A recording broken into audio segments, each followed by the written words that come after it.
What's going on, guys? Noah Sanford here. Welcome back to the Thursday Fishing Reports as usual. Apologize for missing last week's Thursday Fishing Report.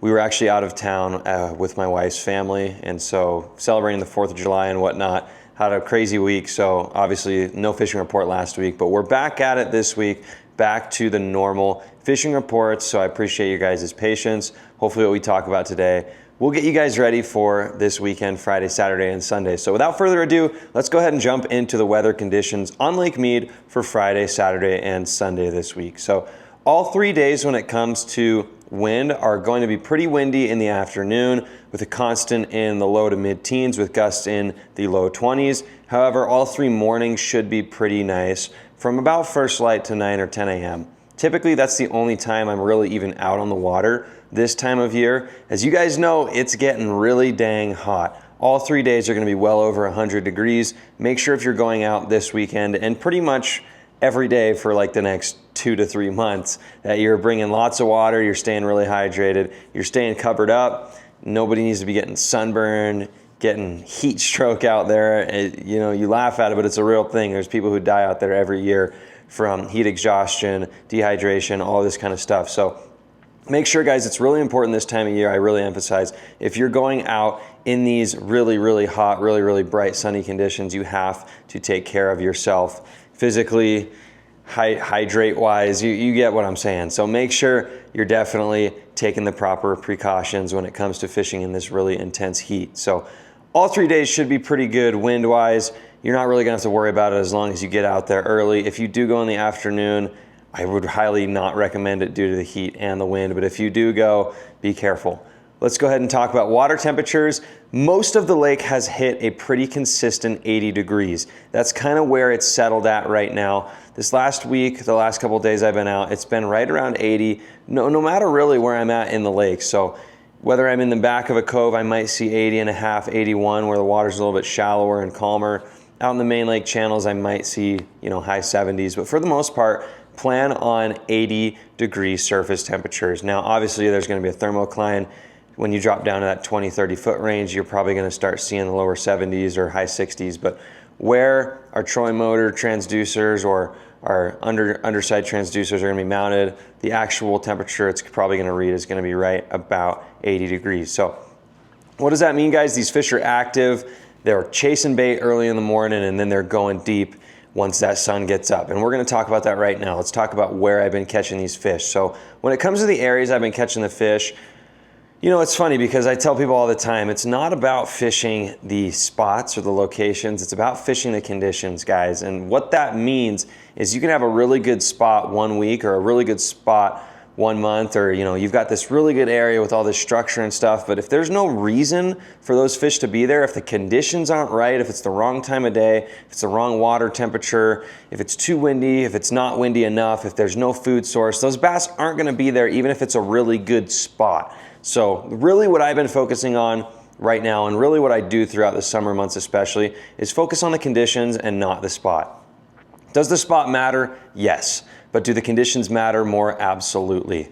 And so you really want to key in on those areas where there's a lot of bait right now, guys. And how to find those areas really just comes down to time on the water. Obviously, I've got a lot of really good areas throughout the lake right now that have a lot of bait in them, and we've been catching some really good fish. I'll go ahead and pop up some pictures over here of my clients' catches over the last week or two. Some really nice bass being caught, and a majority of these fish have been caught either around areas with bass feeding on bait or have been caught in an active area where the bass are actively feeding on the bait and you catch a feeding fish that is feeding on a school of bait.